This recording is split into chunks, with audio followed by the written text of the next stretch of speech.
Hi, boys and girls. I wanted to talk to you about our suitcase for January.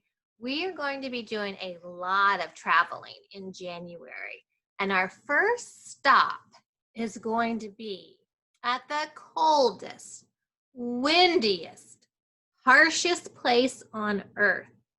I gave you these hints in our Zoom meeting, and hopefully you figured out what that place is. It is at the bottom of our world, the bottom of the earth. Let's see if we can find it over here on our world map picture. So we know that we live in the United States. I'll bring it over. The United States of America, that's our country. And our first trip in pre-K was all the way down under these other lands to the land down under called Australia, right? And then we crossed the ocean and we went to Africa, the continent of Africa. And we went inside to the country of Kenya, right? And then we traveled through Africa. And after Africa, we went to the island of kings and queens and princesses and princes. England. We went to the island of England right there. And then after England, we went to a little bitty sliver piece of land where Jesus was born. We went back across the land to Israel, where Jesus was born. And now that we're in a new month, January, we will be traveling again, packing that suitcase and traveling way down south.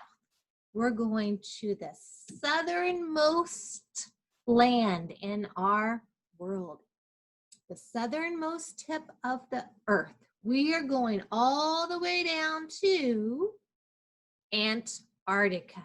Antarctica, cold and frozen and windy, very harsh there. But amazingly, there are things that can live there. We're going to find out about that. Let's put our map back up here. And if you received the packet in the mail or from school, there should have been a picture of the continent of Antarctica like this. And this kind of shows you like a round globe and how Antarctica is at the bottom where the South Pole is. Now let's take a look at a book I have called Antarctica. Let's see what some of these pages say. Ooh, there's some great pictures here. So you can tell that Antarctica has a lot of ice. These are icebergs here. And look at this, icy, rocky mountains. All right, what can we find out about Antarctica? It says, of all the planets in the universe, Earth is the only one that we know of that supports life. Surrounded by oxygen and warmth and sunshine, and it's bathed by ocean waters, the Earth is full of plants and animals and life and people. But there is one place on Earth, however, that does not have very many creatures at all.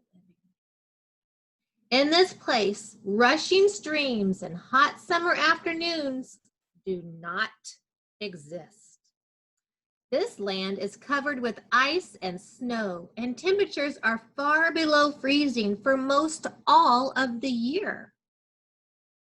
This place is the continent of Antarctica, the coldest, windiest, and harshest place on the planet.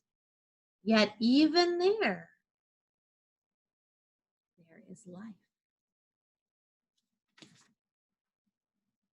Antarctica is located at the bottom of the world.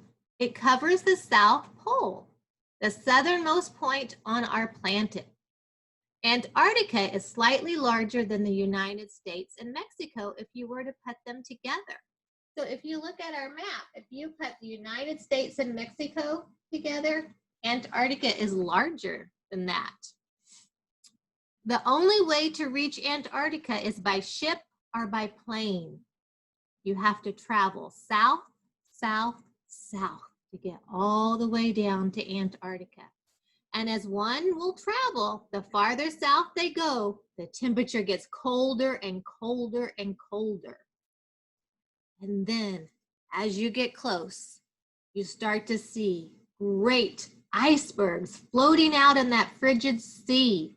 Ships that are traveling there must weave in and out and all the way around these terribly big, gigantic icebergs. Most of Antarctica's coast is locked in the ice throughout the whole year.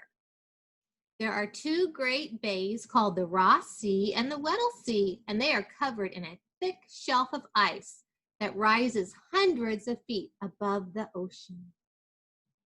Inland on Antarctica, the ice may be as much as 2 miles thick. If all of the ice and snow that cover Antarctica were to melt, the world sea would rise. Well, look at these Antarctica icebergs. Most of an iceberg, almost all of it, is actually underwater. So this looks ginormous and huge and tall, but there's even more of it under the water. Icebergs are so big. Oh, what's on this page? Okay, there is an animal that lives in Antarctica. And this animal is probably the best known animal from Antarctica. This animal, if you were looking, is like the little animal that I have on my suitcase. Can you see it? Well, penguins. It's the penguins. Penguins are the best known of Antarctica's animals. Thousands of these birds cover the continent's frozen coast. Well, unlike most birds, penguins cannot fly. They spend most of their time swimming in the cold ocean water, searching for krill and fish to eat. What do penguins eat? Krill and fish. Penguins use their wings as flippers, and they steer with their legs. So they use their wings as flippers to get through the water, and they steer with their legs. Penguins have a thick layer of body fat and dense feathers. Dense. What does dense mean? Dense means like thick. So they have a thick layer of feathers that keep them warm and dry. Even in the coldest of winters, they can stay warm and dry. God made them perfect for Antarctica. Well, the two kinds of penguins most commonly seen on the shores of Antarctica are emperors and adelies. Emperor penguins stand about 3 feet tall, so they're about as tall as you. That's a really big penguin. That's the biggest penguin of all, the emperor penguin, about 3 feet tall. And they can weigh up to 100 pounds. That's more than you, a lot more than you. But they have to weigh that much to have all the body fat to keep them warm. It's good for them. They will breed and hatch and raise their young on Antarctica's ice shelves during the winter. And they will come ashore. When will they come ashore? They will come ashore only during the summer months.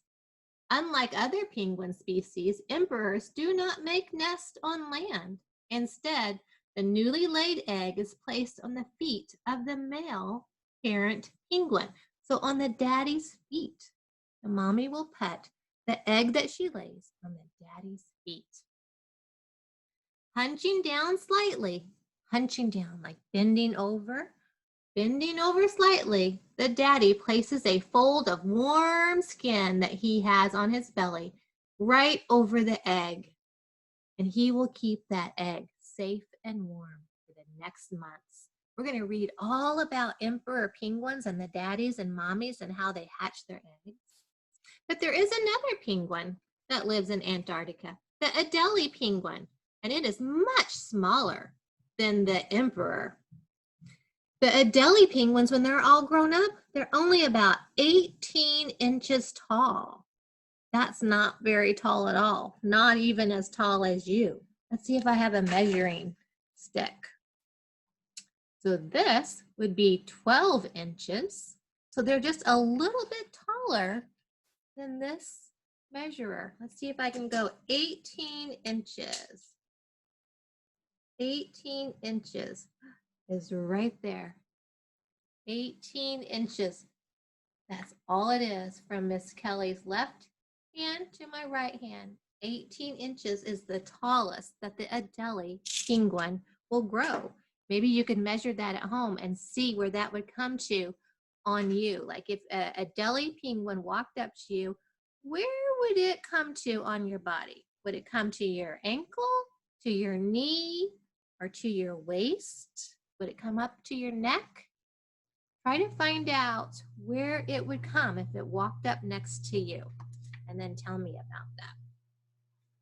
So the Adelie penguin does build a nest. Remember, the emperor penguin does not build a nest, but the Adelie penguin will build a nest. And they will breed on the coast of Antarctica, so right around the edges of Antarctica. They build nests out of pebbles, and they will raise their chicks during the short Antarctic summer. During that brief time, the parents will teach their chicks how to swim, catch food, and avoid any enemies that are out there. Yes, any predators that would be out there. We'll have to learn about what the predators could be. I do see some birds down here. An albatross, that's a big bird down there. Ooh, and I see some more animals here. Can you tell what that animal is? We're going to be talking about that one right there. And we're going to be talking about, some of the animals that are on this page, if you can see what they are. So there are some animals that come and go in Antarctica, and some animals that stay there, like those penguins that we were talking about. So I'm going to be reading more stories to you on penguins and more stories about the other animals that come and go there. And we'll be checking out what's in the suitcase. So pop back in for more of my videos on Antarctica. And I will see you next time. Bye-bye.